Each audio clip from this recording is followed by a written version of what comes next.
ನಾನಿವತ್ತು ತುಂಬಾ ಟೇಸ್ಟಿಯಾಗಿರುವಂಥ tea coffee ಜೊತೆಗೆ ಸೆಟ್ ಆಗುವಂಥ ಸಂಜೆ ಸ್ನ್ಯಾಕ್ಸ್ ರೆಸಿಪಿಯನ್ನೇ ಹೇಳ್ಕೊಡ್ತಾ ಇದ್ದೀನಿ. 1 ಕಪ್ ಮೈದಾ ಹಿಟ್ಟಿನಿಂದ ತುಂಬಾ ಟೇಸ್ಟಿಯಾಗಿರುವಂಥ ಹಾಗೆಯೇ ಕ್ರಿಸ್ಪಿಯಾಗಿರುವಂತಹ ಮೈದಾ ಹಿಟ್ಟಿನ ಸ್ನ್ಯಾಕ್ಸ್ನ ಯಾವ ರೀತಿ ಮಾಡೋದಂತ ನೋಡೋಣ.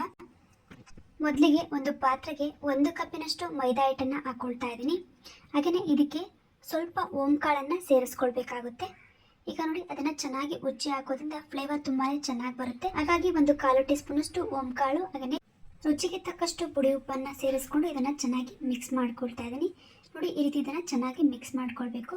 ಈಗ ಇದಕ್ಕೆ ನಾನು 2 ರಿಂದ 3 ಸ್ಪೂನಷ್ಟು ಎಣ್ಣೆಯನ್ನು ಸೇರಿಸ್ಕೊಳ್ತಾ ಇದ್ದೀನಿ.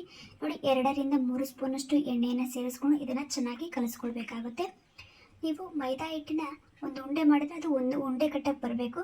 ಆ ರೀತಿ ನೀವು ಇದಕ್ಕೆ ಎಣ್ಣೆಯನ್ನು ಸೇರಿಸಿ ಕಲಿಸ್ಕೊಳ್ಬೇಕಾಗುತ್ತೆ. ನೋಡಿ, ಈಗ ಕಲಿಸ್ಕೊಳ್ತಾ ಇದ್ದೀನಿ.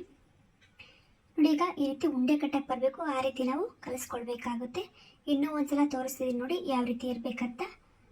ನೋಡಿ, ಈ ರೀತಿ ಒಂದು ಉಂಡೆಯನ್ನು ಕಟ್ಟಕ್ಕೆ ಬರಬೇಕು. ಈಗ ಇದಕ್ಕೇ ಸ್ವಲ್ಪ ನೀರನ್ನು ಸೇರಿಸ್ಕೊಂಡು ನಾವು ಹದವಾಗಿ ಇದನ್ನು ಕಲಿಸ್ಕೊಳ್ಬೇಕಾಗುತ್ತೆ. ಇದಕ್ಕೀಗ ಸ್ವಲ್ಪನೇ ನೀರನ್ನು ಸೇರಿಸ್ಕೊಂಡು ಇದನ್ನು ಹದವಾಗಿ ನಾನು ಕಲಿಸ್ಕೊಳ್ತಾ ಇದ್ದೀನಿ. ಚಪಾತಿಗೆಲ್ಲ ಯಾವ ರೀತಿ ನೀವು ಹಿಟ್ಟನ್ನು ಕಲಿಸ್ಕೊಳ್ತೀರೋ ಅದೇ ರೀತಿ ಹಿಟ್ಟನ್ನು ಕಲಿಸ್ಕೊಳ್ಬೇಕಾಗುತ್ತೆ. ನೋಡಿ, ಈಗ ತೋರಿಸ್ತಾ ಇದ್ದೀನಿ ಯಾವ ರೀತಿ ಕಲಿಸ್ಕೊಂಡಿದ್ದೀನಿ ಅಂತ. ನೋಡಿ, ಈ ರೀತಿ ಸ್ವಲ್ಪ ಸಾಫ್ಟಾಗಿ ನೀವು ಕಲಿಸ್ಕೊಳ್ಬೇಕಾಗುತ್ತೆ. ಮೈದಾ ಹಿಟ್ಟನ್ನು ಕಲಿಸ್ಕೊಂಡಾಗಿದೆ. ಇದನ್ನು ಒಂದು 5 ನಿಮಿಷ ತೆಗೆದಿಡ್ತಾ ಇದ್ದೀನಿ. ಜಾಸ್ತಿ ಹೊತ್ತು ನೀವು ಇದನ್ನು ನೆನೆಸ್ಕೊಳ್ಬಾರ್ದು. ಒಂದು 5 ನಿಮಿಷ ತೆಗೆದಿಟ್ಟರೆ ಸಾಕಾಗುತ್ತೆ. ನೋಡಿ, ಈಗ ಒಂದು 5 ನಿಮಿಷ ಆಗಿದೆ. ಇದನ್ನು ಈಗ ಚಿಕ್ಕ ಉಂಡೆಗಳಾಗಿ ಮಾಡ್ಕೊಳ್ತಾ ಇದ್ದೀನಿ. ನಾವು ಚಪಾತಿಯನ್ನು ಯಾವ ರೀತಿ ಲಟ್ಟಿಸ್ಕೊಳ್ತೀವೋ ಅದೇ ರೀತಿ ನಾವು ಇದನ್ನು ಲಟ್ಟಿಸ್ಕೊಳ್ಬೇಕಾಗುತ್ತೆ.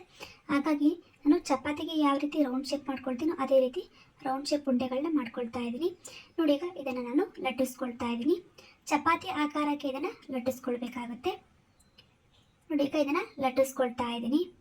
ನೀವು ಸಂಜೆ ಹೊತ್ತು ಕಾಫಿ ಟೀ ಕುಡಿಬೇಕಾದ್ರೆ ಈ ರೀತಿ ಸ್ನ್ಯಾಕ್ಸ್ನ 5 ನಿಮಿಷದಲ್ಲಿ ನೀವು ರೆಡಿ ಮಾಡಿಕೊಂಡು ಕಾಫಿ ಜೊತೆ ತಿಂತಾ ಇದ್ರೆ ತುಂಬಾ ಚೆನ್ನಾಗಿರುತ್ತೆ ಅಂತಲೇ ಹೇಳ್ಬೋದು. ತುಂಬಾ ಸಖತ್ತಾಗಿರುತ್ತೆ. ನೋಡಿ, ಈಗ ಚಪಾತಿಯನ್ನು ಲಟ್ಟಿಸ್ಕೊಳ್ತೀನಿ. ನೋಡಿ, ಈ ರೀತಿ ತೆಳುವಾಗಿ ಲಟ್ಟಿಸ್ಕೊಳ್ಬೇಕಾಗುತ್ತೆ. ಈಗ ಒಂದೊಂದೇ ಚಪಾತಿಗಳನ್ನ ಒಂದು ಪ್ಲೇಟ್ ಮೇಲೆ ಹಾಕ್ಕೊಳ್ತಾ ಇದ್ದೀನಿ. ಮೊದಲನೇದಾಗಿ ಒಂದು ಚಪಾತಿಯನ್ನು ಹಾಕ್ಕೊಂಡು ಅದ್ರ ಮೇಲೆ ಸ್ವಲ್ಪ ಎಣ್ಣೆಯನ್ನು ಹಚ್ಕೊಳ್ಬೇಕಾಗುತ್ತೆ. ಎಣ್ಣೆಯನ್ನು ಎಲ್ಲ ಕಡೆನೂ ಚೆನ್ನಾಗಿ ಸ್ಪ್ರೆಡ್ ಮಾಡ್ಕೊಳ್ಬೇಕು. ಹಾಗಾಗಿ ಕೈಯಿಂದ ನಾನು ಎಣ್ಣೆಯನ್ನು ಚೆನ್ನಾಗಿ ಸ್ಪ್ರೆಡ್ ಮಾಡ್ಕೊಳ್ತಾ ಇದ್ದೀನಿ. ನೋಡಿ, ಈ ರೀತಿ ಕೈಯಿಂದ ಸ್ಪ್ರೆಡ್ ಮಾಡೋದ್ರಿಂದ ಚೆನ್ನಾಗಿ ಸ್ಪ್ರೆಡ್ ಆಗುತ್ತೆ. ಇದಕ್ಕೆ ಈಗ ಸ್ವಲ್ಪ ಹಿಟ್ಟನ್ನು ಸೇರಿಸ್ಕೊಳ್ಬೇಕು. ಮೈದಾ ಹಿಟ್ಟನ್ನು ಸೇರಿಸ್ಕೊಂಡು ಅದನ್ನು ಕೂಡ ಸ್ಪ್ರೆಡ್ ಮಾಡ್ಕೊಳ್ಬೇಕಾಗುತ್ತೆ. ಈ ರೀತಿ ಮಾಡೋದ್ರಿಂದ ನಿಮಗೆ ಪದರವಾಗಿ ಆ ಸ್ನ್ಯಾಕ್ಸ್ ತುಂಬಾ ಚೆನ್ನಾಗಿ ಬರುತ್ತೆ ಮತ್ತು ತುಂಬಾ ಕ್ರಿಸ್ಪಿಯಾಗೂ ಕೂಡ ಇರುತ್ತೆ. ಹಾಗಾಗಿ ಈ ರೀತಿ ಎಣ್ಣೆ ಮತ್ತು ಮೈದಾ ಹಿಟ್ಟನ್ನು ಸ್ಪ್ರೆಡ್ ಮಾಡಿಬಿಟ್ಟು ಒಂದೊಂದೇ ಚಪಾತಿಯನ್ನು ಸೇರಿಸ್ಕೊಳ್ತಾ ಇದ್ದೀನಿ. ನಾನು ಇದೇ ರೀತಿ 5 ಚಪಾತಿಗಳನ್ನ ಲಟ್ಸಿದ್ದೆ. ಈಗ ಎಲ್ಲ ಹಿಟ್ಟಿಗೂ ಇದೇ ರೀತಿ ಎಣ್ಣೆ ಮತ್ತು ಮೈದಾ ಹಿಟ್ಟನ್ನು ಸ್ಪ್ರೆಡ್ ಮಾಡಿಬಿಟ್ಟು ಚಪಾತಿಗಳನ್ನ ಸೇರಿಸ್ಕೊಳ್ತಾ ಇದ್ದೀನಿ. ಕೊನೆ ಚಪಾತಿನ ಸೇರಿಸ್ಕೊಂಡಾಗಲೂ ಕೂಡ ನೀವು ಎಣ್ಣೆ ಮತ್ತು ಮೈದಾ ಹಿಟ್ಟನ್ನು ಈ ರೀತಿ ಸೇರಿಸ್ಕೊಳ್ಬೇಕಾಗುತ್ತೆ. ಈಗ ನಾನು ಪೂರ್ತಿ ಚಪಾತಿನ ಸೇರಿಸ್ಕೊಂಡಿದ್ದೀನಿ. ಈಗ ಇದನ್ನು ಚಿಕ್ಕದಾಗಿ ನಾವು ಫೋಲ್ಡಿಂಗ್ ಮಾಡ್ಕೊಳ್ಬೇಕಾಗುತ್ತೆ. ನೋಡಿ, ಈ ರೀತಿ ಫೋಲ್ಡಿಂಗ್ ಮಾಡ್ಕೊಳ್ಬೇಕು. ನೀಟಾಗಿ ನಾವು ಫೋಲ್ಡಿಂಗ್ ಮಾಡ್ಕೊಳ್ಬೇಕು. ಆಗ ನಮಗೆ ಈ ಸ್ನ್ಯಾಕ್ಸ್ ತುಂಬಾ ಗರಿಗರಿಯಾಗಿ ಬರುತ್ತೆ. ಈಗ ಫೋಲ್ಡಿಂಗ್ ಎಲ್ಲ ಮಾಡ್ಕೊಂಡಾಗಿದೆ. ಇದನ್ನು ನಾನು ಯಾವ ಸೈಜ್ಗೆ ಬೇಕೋ ಆ ಸೈಜ್ಗೆ ಕಟ್ ಮಾಡ್ಕೊಳ್ತಾ ಇದ್ದೀನಿ. ನಾನು ತುಂಬ ಚಿಕ್ಕದಾಗಿ ಕಟ್ ಮಾಡ್ಕೊಳ್ತಾ ಇದ್ದೀನಿ. ನೋಡಿ, ತೋರಿಸ್ತಾ ಇದ್ದೀನಿ ಯಾವ ರೀತಿ ಕಟ್ ಮಾಡ್ಕೊಳ್ಬೇಕಂತ. ನೋಡಿ, ಈ ರೀತಿ ನಾವು ಕಟ್ ಮಾಡ್ಕೊಳ್ಬೇಕಾಗುತ್ತೆ. ಎಲ್ಲನೂ ಒಂದೇ ಅಳತೆಗೆ ನಾವು ಕಟ್ ಮಾಡ್ಕೊಳ್ಬೇಕಾಗುತ್ತೆ. ನೋಡಿ, ಈಗ ಇದೇ ರೀತಿ ನಾನು ಎಲ್ಲ ಹಿಟ್ಟನ್ನು ಕಟ್ ಮಾಡ್ಕೊಳ್ತಾ ಇದ್ದೀನಿ. ಈಗ ಹಿಟ್ಟನ್ನು ಕಟ್ ಮಾಡ್ಕೊಂಡಾಯಿತು. ಇದನ್ನು ಸ್ವಲ್ಪ ಲಟ್ಟಿಸ್ಕೊಳ್ಬೇಕು. ಈಗ ಲಟ್ಟಿಸ್ಕೊಳ್ತಾ ಇದ್ದೀನಿ. ಈ ರೀತಿ ಲಟ್ಟಿಸೋದ್ರಿಂದ ನಿಮಗೆ ಈ ಸ್ನ್ಯಾಕ್ಸ್ ತುಂಬಾ ಗರಿಗರಿಯಾಗಿ ಬರುತ್ತೆ. ತುಂಬಾ ಕ್ರಿಸ್ಪಿಯಾಗೂ ಕೂಡ ಇರುತ್ತೆ. ಕಾಫಿ ಜೊತೆ ಒಂದು ಸೂಪರಾಗಿರುತ್ತೆ ಅಂತಲೇ ಹೇಳ್ಬೋದು. ಒಂದ್ಸಲ ಟ್ರೈ ಮಾಡಿ ನೋಡಿ, ನಿಮಗೆ ತುಂಬಾ ಇಷ್ಟ ಆಗುತ್ತೆ. ಈಗ ಇದೇ ರೀತಿ ನಾನು ಎಲ್ಲ ಹಿಟ್ಟನ್ನು ಲಟ್ಟಿಸ್ಕೊಳ್ತಾ ಇದ್ದೀನಿ.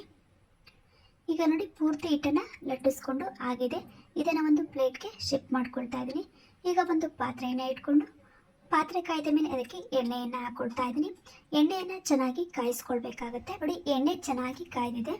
ಈಗ ನಾವು ರೆಡಿ ಮಾಡ್ಕೊಂಡಿರುವಂಥ ಹಿಟ್ಟನ್ನು ಎಣ್ಣೆ ಒಳಗೆ ಹಾಕ್ಕೊಳ್ಬೇಕಾಗುತ್ತೆ.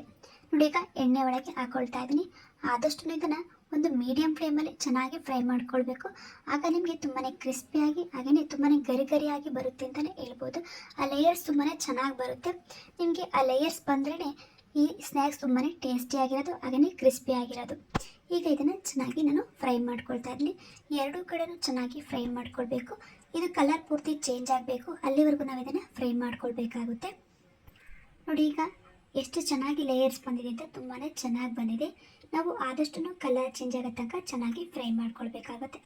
ಮೀಡಿಯಮ್ ಫ್ಲೇಮಲ್ಲಿಟ್ಟು ಇದನ್ನು ಚೆನ್ನಾಗಿ ಫ್ರೈ ಮಾಡ್ಕೊಳ್ತಾ ಇದ್ದೀನಿ. ನೋಡಿ ಎಷ್ಟು ಚೆನ್ನಾಗಿ ಲೇಯರ್ಸ್ ಬಂದಿದೆ ಅಂತ. ಹಾಗೆಯೇ ಕಲರ್ ಕೂಡ ಚೇಂಜ್ ಆಗ್ತಾ ಇದೆ. ನೋಡಿ ಈ ರೀತಿ ಪೂರ್ತಿ ಕಲರ್ ಚೇಂಜ್ ಆಗಬೇಕು, ಅಲ್ಲಿವರೆಗೂ ನಾವು ಇದನ್ನು ಫ್ರೈ ಮಾಡ್ಕೊಳ್ಬೇಕಾಗುತ್ತೆ. ಈ ರೀತಿ ನೀವು ಪೂರ್ತಿ ಕಲರ್ ಚೇಂಜ್ ಆಗೋವರೆಗೂ ಅದನ್ನು ಚೆನ್ನಾಗಿ ಫ್ರೈ ಮಾಡಿದ್ರೆ ತಿನ್ನೋಕ್ಕೆ ಇದು ತುಂಬಾ ಕ್ರಿಸ್ಪಿಯಾಗಿರುತ್ತೆ. ನಾನಿವತ್ತು ಸಂಜೆ ಸ್ನ್ಯಾಕ್ಸ್ಗೆ ತುಂಬಾ ಟೇಸ್ಟಿಯಾಗಿರುವಂಥ ಟೀ ಕಾಫಿ ಜೊತೆ ನೆಂಚ್ಕೊಳ್ಳುವಂತಹ ಸ್ನ್ಯಾಕ್ಸ್ನ ಯಾವ ರೀತಿ ಮಾಡೋದಂತ ಹೇಳ್ಕೊಟ್ಟಿದ್ದೀನಿ. ಅದರಲ್ಲೂ 1 ಕಪ್ ಮೈದಾ ಹಿಟ್ಟಿನಲ್ಲಿ ತಟ್ಟಂತ ಮಾಡ್ಬೋದು. ತುಂಬಾ ಟೇಸ್ಟಿಯಾಗಿರುವಂಥ ಸ್ನ್ಯಾಕ್ಸ್ ಅಂತಲೇ ಹೇಳ್ಬೋದು. ಇವತ್ತಿನ ಈ ವಿಡಿಯೋದಲ್ಲಿ ತುಂಬಾ ಹೊಸ ಶೈಲಿಯಲ್ಲಿ ಒಂದು ಸ್ನ್ಯಾಕ್ಸ್ ರೆಸಿಪಿಯನ್ನು ಹೇಳ್ಕೊಟ್ಟಿದ್ದೀನಿ. ಇವತ್ತಿನ ಈ ಮೈದಾ ಹಿಟ್ಟಿನ ಸ್ನ್ಯಾಕ್ಸ್ ರೆಸಿಪಿ ನಿಮಗೆ ಇಷ್ಟ ಆಗಿದ್ದರೆ ನೀವು ಮನೇಲಿ ಟ್ರೈ ಮಾಡಿ. ತುಂಬಾ ಚೆನ್ನಾಗಿ ಬರುತ್ತೆ. ಮಕ್ಕಳಿಗೆ, ದೊಡ್ಡವರಿಗೆ ಎಲ್ಲರಿಗೂ ಕೂಡ ಈ ಸ್ನ್ಯಾಕ್ಸ್ ತುಂಬಾ ಇಷ್ಟ ಆಗುತ್ತೆ. ಇವತ್ತಿನ ತುಂಬಾ ಸಿಂಪಲ್ಲಾಗಿ ಮಾಡುವಂಥ ಮೈದಾ ಹಿಟ್ಟಿನ ಸ್ನ್ಯಾಕ್ಸ್ ರೆಸಿಪಿ ನಿಮಗೆ ಇಷ್ಟ ಆಗಿದ್ದರೆ ಲೈಕ್ ಮಾಡಿ, ಶೇರ್ ಮಾಡಿ, ಸಬ್ಸ್ಕ್ರೈಬ್ ಆಗಿ ನಮ್ಮ ಎಲ್ಲ ವಿಡಿಯೋಗಳನ್ನು ನೋಡ್ತಾ ಇರಿ. ಧನ್ಯವಾದಗಳು.